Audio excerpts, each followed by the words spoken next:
Sir నమస్తే sir. నమస్తే. Sir నేను ఫయాజ్ మాట్లాడుతున్నా సార్. ఫయాజ్ చెప్పారు.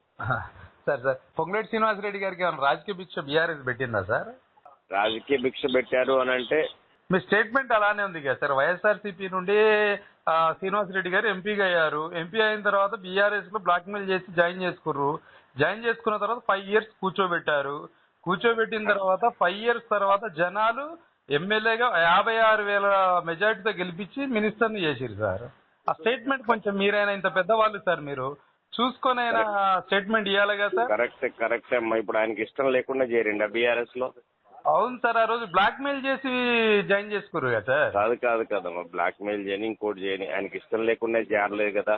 రాజకీయ భిక్ష ఎక్కడ పెట్టారు? ఆ రోజు జగనన్న రాజశేఖర రెడ్డి గారి అంశాల ప్రకారం బీఆర్ఎస్ లో జాయిన్ అయ్యారు.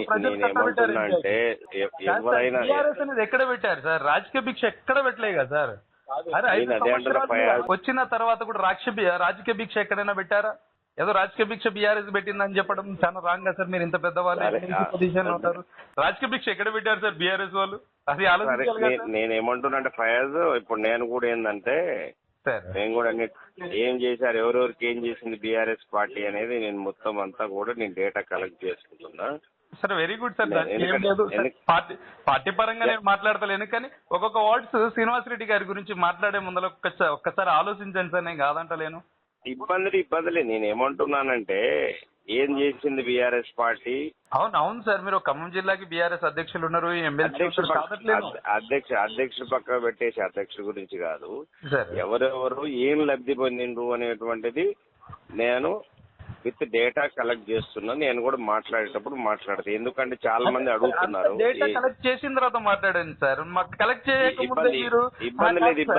చేయకముందే మీరు బీఆర్ఎస్ శ్రీనివాసరెడ్డి గారికి రాజకీయ భిక్ష పెట్టిందన్న రాంగా సార్?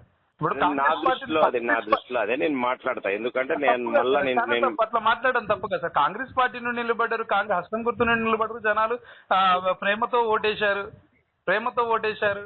ఆయన మినిస్టర్ అయ్యారు. వైఎస్ఆర్సీపీలో ఉన్నారు, ప్రేమతో ఓటేశారు, ఎంపీ అయ్యారు. బీఆర్ఎస్ పార్టీలో ఉన్నప్పుడు ఖాళీగా ఉన్నారు కదా, ఖాళీ చేతులతోనే ఉన్నారు కదా. ఏమైనా అధికారం ఇచ్చారా? ఏమైనా పదవి ఇచ్చారా? మోసం చేశారు సార్ బీఆర్ఎస్ వాళ్ళు. జనాలకు మంచి వాళ్ళకి మోసం చేశారు కదా సార్. మాట్లాడతా నీతోనే. నువ్వు నేను ఖమ్మం వస్తా రేపు, నువ్వు వస్తే కూర్చొని మాట్లాడదాం, ఓకేనా? డిబేట్ లో మాట్లాడదాం సార్ తప్పకుండా. రైట్. న్యూస్ డిబేట్ లో కూర్చుందాం సార్ తప్పకుండా. Right. Okay sir. Okay, thank you sir. Thank you. Right sir.